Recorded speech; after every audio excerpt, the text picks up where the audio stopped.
चैतन्य महाप्रभु कहते हैं कि जैसी उपासना गोपियों में थी, कभी भी कोई उपासना उससे उत्कृष्ट कोटि की नहीं हो सकती।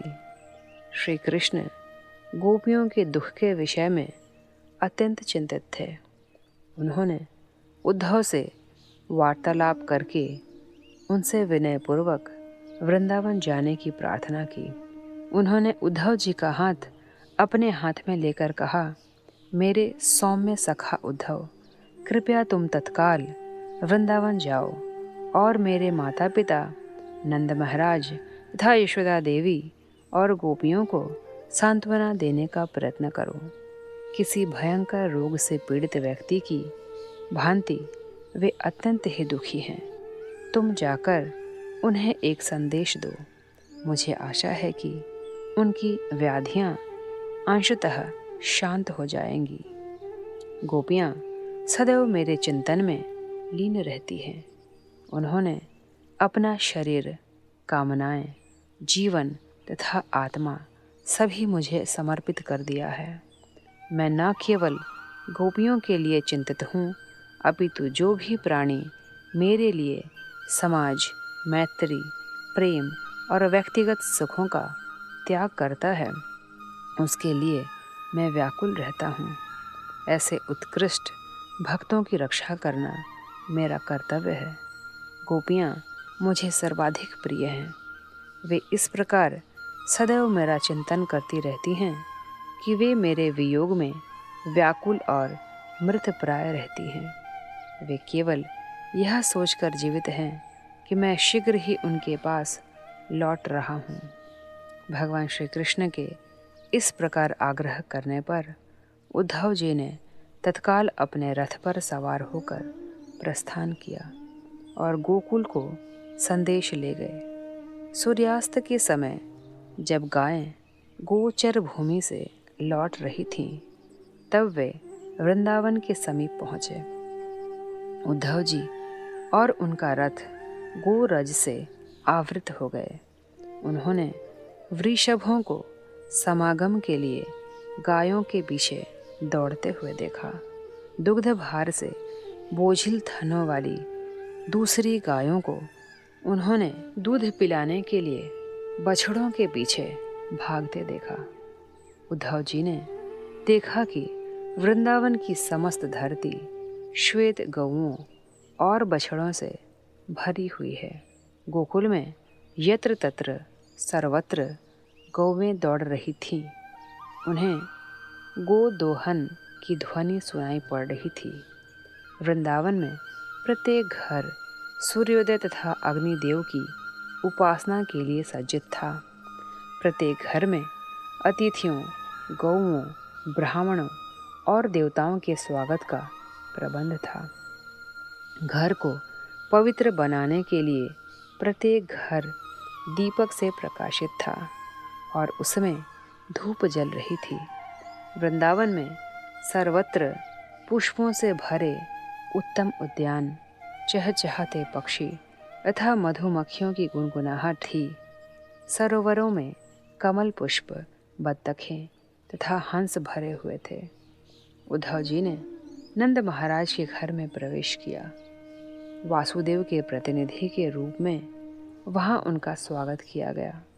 नंद महाराज ने उन्हें आसन दिया और श्री कृष्ण, बलराम जी तथा मथुरा में रहने वाले परिवार के अन्य सदस्यों के संदेश के विषय में पूछने के लिए वे उनके पास बैठ गए।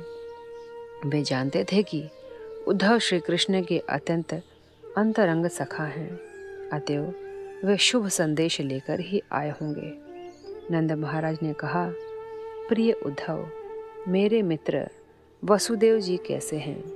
वे अब कंस के कारागृह से मुक्त हो गए हैं और अब वे अपने मित्रों और अपने पुत्रों श्री कृष्ण और बलराम जी के साथ हैं। अतएव वे अत्यंत प्रसन्न होंगे। मुझे उनके और उनकी कुशलता के विषय में बताइए। हम भी अत्यंत प्रसन्न हैं कि सर्वाधिक पापी असुर कंस की अब मृत्यु हो चुकी है। वह सदैव ही यदुवंश और उनके संबंधियों से द्वेष रखता था। अब उसके पाप कर्मों के कारण अपने सभी भाइयों सहित उसका संहार हो चुका है। कृपया अब हमें बताइए कि क्या श्री कृष्ण वृंदावन में रहने वाले अपने माता पिता, सखाओं और साथियों का स्मरण करते हैं? क्या वे अपनी गौओं, अपनी गोपियों, अपने गोवर्धन पर्वत और अपने वृंदावन की गोचर भूमि का स्मरण करते हैं? ऐसा तो नहीं कि अब वे यह सब भूल गए हों। क्या श्री कृष्ण के अपने सखाओं और संबंधियों के पास लौटने की संभावना है, जिससे हम उन्नत नासिका और कमल नयनों वाले उनके सुंदर मुख के फिर दर्शन कर सकें?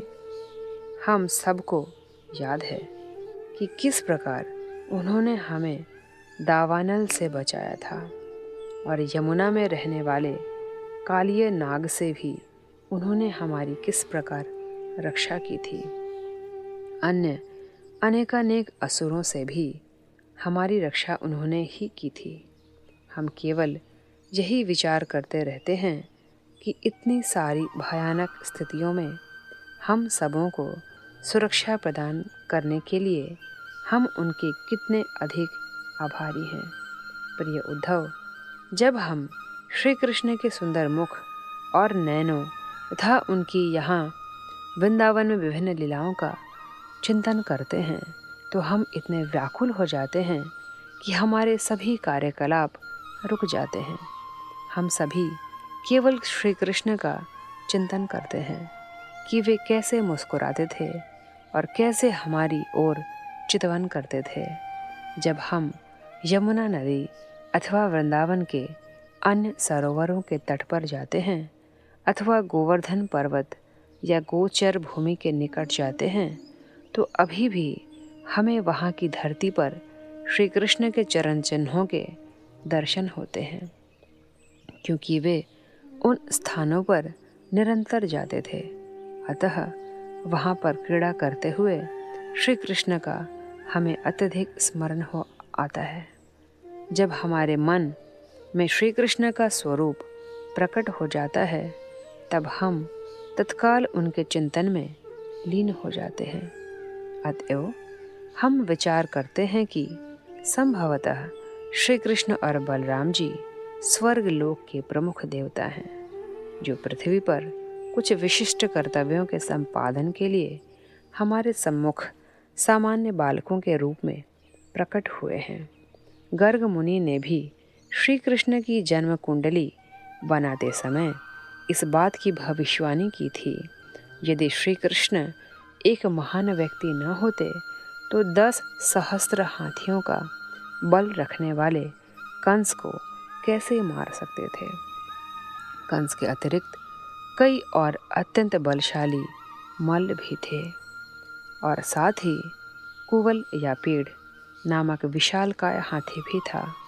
इन सब पशुओं और असुरों का श्री कृष्ण ने उसी प्रकार वध कर दिया जैसे कोई सिंह एक साधारण पशु का वध करता है।